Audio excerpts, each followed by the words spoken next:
Yeah, so our expectation is the Chinese economy will grow 6.2% this year, 6% next year. It's a slight slowdown, but it's a natural one, both in light of global dynamics. So we see a global economy that's slowing down.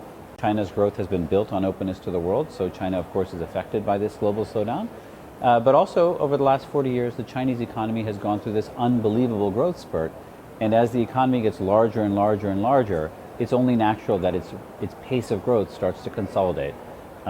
So we see 6.2% this year, 6% next year, and view this as a relatively natural evolution. The reality is that the government has a lot of tools to manage this. So if we look at fiscal policy, sovereign debt to GDP is 15%. So there's a lot of space there for the government to act on the fiscal side.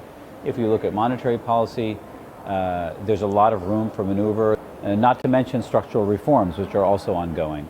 And so while we see this slow consolidation process in growth, the reality is that we think that the government's got many, many tools at its disposal to address that.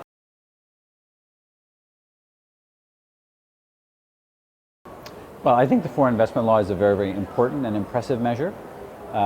We still need to see its implementation, which is, where the rubber hits the road, as we say. Opening up capital markets, the bond markets, has also been a very impressive measure.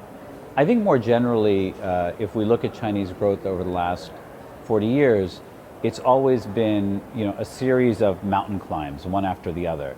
The first one was opening up space for farmers and for households. The second one was really opening up special economic zones and driving exports. Infrastructure has been a theme throughout.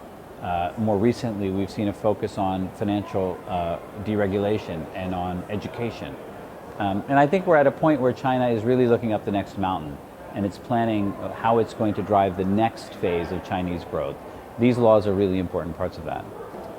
Well, I think the foreign investment law is something that certainly here at this Bloomberg event, as I've talked to foreigners who've come here for this event and are looking to share in the prosperity that modern China represents, I think many of them are looking to the foreign investment law as an important vehicle for, from their perspective, leveling the playing field.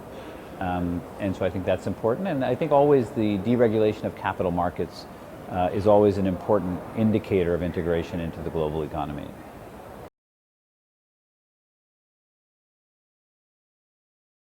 I think the most complicated problems in the world today really involve coordination of multiple actors, states, private sector, international bodies. And China is now the second largest economy in the world. It's the fastest growing economy in the world. And its contribution to solving the set of challenges that the world confronts is absolutely critical, and these challenges can't be solved without China.